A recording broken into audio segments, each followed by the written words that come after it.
Okay, if you're watching these videos in the order of the inspection report, you probably noticed some duplicity by now. And the duplicity helps reinforce things. It helps keep me on track.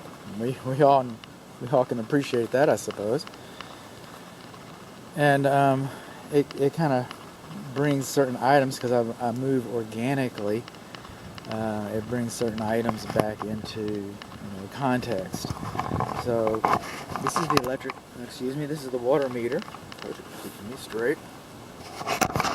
See the little red sprocket right in there? That's called a flow indicator. Some people call them cheater wheels or cheater paddles. Call it what you will.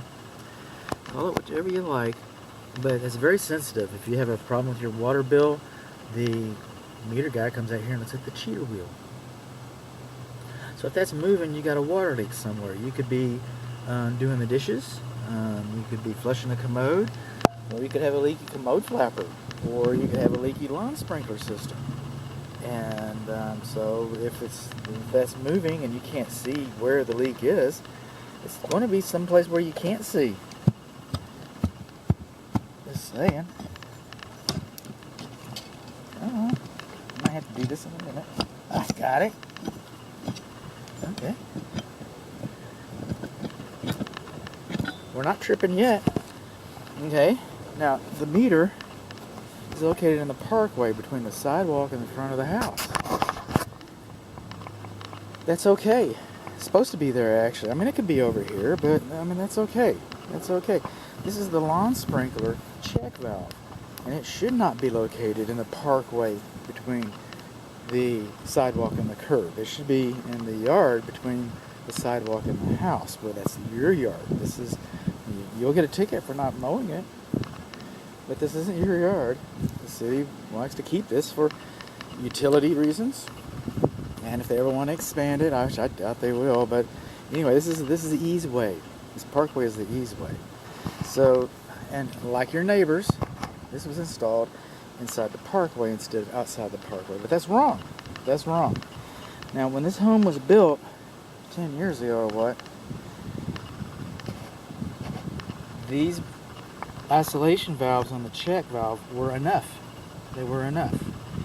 But if this home were built today, and it wasn't, you would have a check valve, a stop valve, a main shut-off valve over here. And then you have your isolation valves. Now, your isolation valves, by the way, the handles are rusty. And the covers for the bleeder valves, bleeder ports, and you're missing the covers. And you're supposed to have 3 inches of clearance underneath this check valve where you can get your hand around and service it. And you don't. And then the ground and the irrigation box should have been excavated and lined with gravel, and it wasn't. And that helps it from filling back up like it has. These are supposed to be serviced about once a year. Nobody does it. I get that. Nobody does it. I don't do it. But they are. So it hasn't been serviced. You got rusty handles. You're missing your ports. You have insufficient service clearance around there. And it's in the wrong part of the yard. I'll walk on down. Something that I'm not seeing. And still looking for it. Sometimes they're inside, but on this vintage, I don't expect to see it. But I don't see a main water shutoff valve.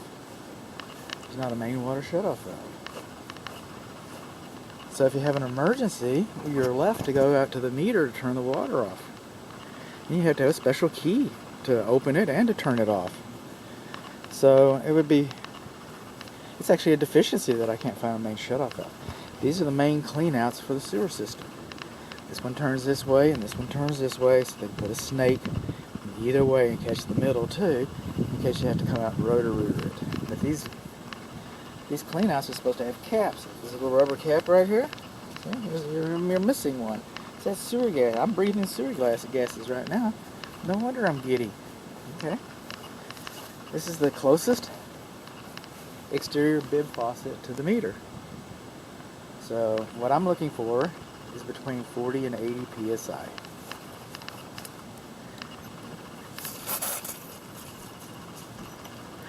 And we're running at about 95 psi. So we got way too much pressure here.